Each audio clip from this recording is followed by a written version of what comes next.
ప్రజలు ఇచ్చిన అధికారాన్ని బాధ్యతతో నిర్వహించామని కేసీఆర్ చెప్పారు. అన్ని రంగాల్లో దేశంలోనే తెలంగాణను అగ్రగామిగా నిలిపామని, అనేక అవార్డులు సాధించామని తెలిపారు. వెనుకబడ్డ, ఎగతాళి చేయబడ్డ తెలంగాణను ముందుకు నడిపించామన్నారు. పెండింగ్ ప్రాజెక్టులను పూర్తి చేశామని, కొత్త ప్రాజెక్టులు నిర్మించామని వివరించారు. రైతు బంధు, రైతు బీమా, సాగునీరు, 24 గంటల కరెంటు, పంటల కొనుగోలుతో రైతులకు భరోసా ఇచ్చామని కేసీఆర్ గుర్తు చేశారు. అధికారం ఇచ్చినారు, దాన్ని మనం ఏదో అధికారం అనుభవించడానికి తీసుకోలే, బాధ్యతగా తీసుకున్నాం. ఎంత బ్రహ్మాండంగా పనిచేసినాం. రాష్ట్రాన్ని మన చేతిలో పెడితే ఎక్కడున్న తెలంగాణను ఎక్కడ తీసుకొని పోయినాం. 10 ఏళ్ల బీఆర్ఎస్ పాలనలో ఎక్కడున్న తెలంగాణ ఎక్కడికి పోయింది, ఎన్ని రంగాలలో ఎన్ని అవార్డులు వచ్చినాయి, ఎన్ని అద్భుతమైన పనులు చేసి చూపెట్టినాం. తెలంగాణ అంటే ఒకప్పుడు వెనుకబడ్డ ప్రాంతం, ఎగతాళి చేయబడ్డ ప్రాంతం, పనికిమాలిన ప్రాంతం అని పేరు పెట్టిన ప్రాంతం. కానీ ఎన్ని రంగాలు, తలసరి ఆదాయాన్ని బ్రహ్మాండంగా పెంచినాం. 90,000 ఉన్న తలసరి ఆదాయాన్ని 3.5 లక్షల పైచీలకు పెంచుకున్నాం. జిఎస్డిపిని దేశంలో నంబర్ 1 స్థానానికి తీసుకెళ్ళినాం. తెలంగాణలో బ్రహ్మాండంగా పెండింగ్ ప్రాజెక్టులన్నీ కూడా కంప్లీట్ చేసుకున్నాం. కల్వకుర్తి కావచ్చు, నెట్టెంపాడు కావచ్చు, భీమా కావచ్చు, ఎల్లంపల్లి కావచ్చు, మిడిమానేరు కావచ్చు, అక్కడ మేఘాల మీద పనిచేసి దాన్ని అంతా కూడా కంప్లీట్ చేసి ఒక్క పాలమూరు జిల్లాలోనే 10 లక్షల ఎకరాలకు సాగునీళ్ళు ఇచ్చుకున్నాం. బ్రహ్మాండమైనటువంటి ఇరిగేషన్ ప్రాజెక్టు కంప్లీట్ చేసుకున్నాం. 3.5 లక్షల టన్నుల వడ్లు పండించే స్థాయికి తెలంగాణను తీసుకొని పోయినాం. వరంగల్ గడ్డ కోసం, ఇదే జిల్లా కోసం పెండింగ్లో ఉన్న దేవాదుల ప్రాజెక్టును కంప్లీట్ చేసి ఈ గడ్డకు నీళ్లు తెచ్చుకున్నాం. 3 ఏళ్లలో కాళేశ్వరం ప్రాజెక్టు కట్టుకున్నాం. వాగుల మీద, వంకల మీద చెక్ డ్యాములు కట్టుకున్నాం. మిషన్ కాకతీయ పేరు మీద చెరువులన్నిటి పూడికలు తీసుకున్నాం. ఒక అద్భుతమైన తెలంగాణను తయారు చేసుకున్నాం. పడావు భూములన్నీ పంట పొలాలుగా మార్చుకున్నాం. ఆనాడు బీఆర్ఎస్ పాలనలో చెరువుల నిండా జలరాశులు, రైతుల కళ్ళాల నిండా ధాన్య రాశులతోని బ్రహ్మాండంగా తెలంగాణ అద్భుతంగా పురోగమించిన విషయం మీకు తెలుసు. పంజాబ్ను తలదన్నే పంటలు పండించిన విషయం కూడా మీ అందరికీ తెలుసు అని నేను మనవి చేస్తా ఉన్నా. రైతు కష్టమేందో నాకు తెలుసు. నేను స్వయంగా రైతును కాబట్టి రైతాంగాన్ని కడుపులో పెట్టి చూసుకున్నాం. ఈ దేశంలో షేర్షా సూరి అని ఒక రాజు ఉండే.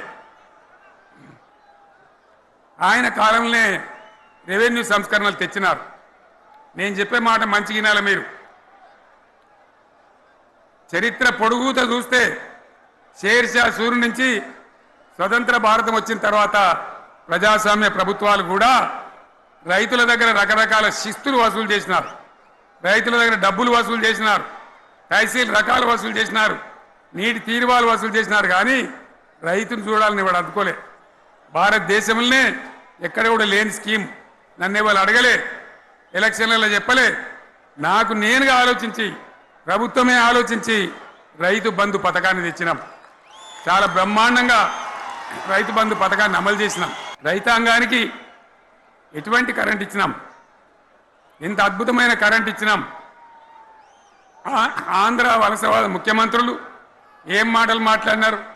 తెలంగాణ వస్తే కారు చీకట్లు అవుతాయి, మీకు కరెంటే రాదు, మీకు పంటలు పండియే రాదని చెప్తే వాళ్ళ నోర్లు మూయించేలాగా ఉత్తమమైనటువంటి ట్రాన్స్ఫార్మర్ కావాలన్నటువంటి, మోటార్లు కావాలన్నటువంటి నాణ్యమైన కరెంటును 24 గంటలు సప్లై చేసినాం. రైతు ఇంట్లో కూర్చుంటే పొలాల కాడ బోర్లు దుంకినాయి. మీరందరూ కళ్ళారా చూసినారు.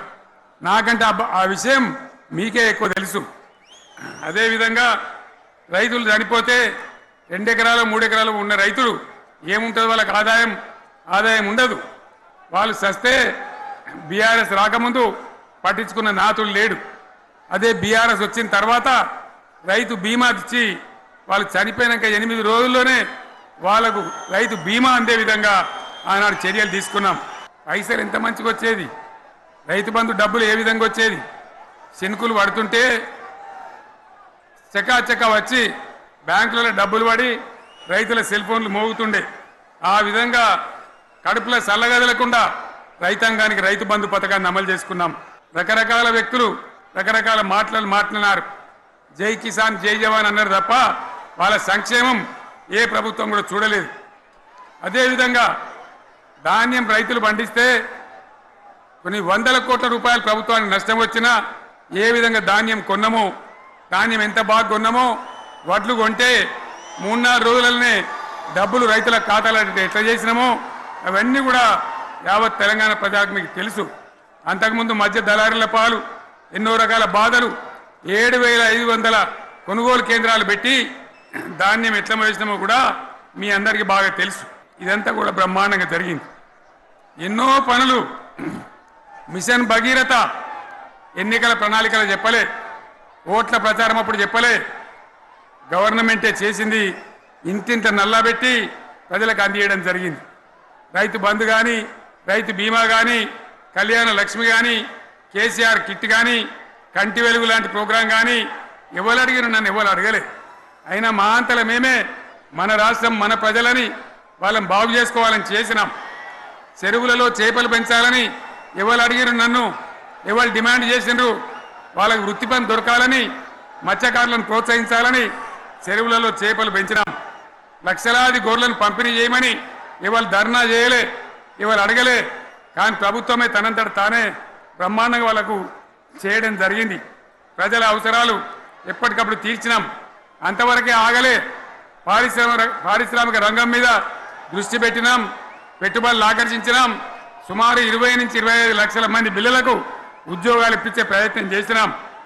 40 కోట్లు మాత్రం ఉన్న ఐటీ ఎగుమతులు 2.5 లక్షల కోట్లకు పెంచగలిగినాం.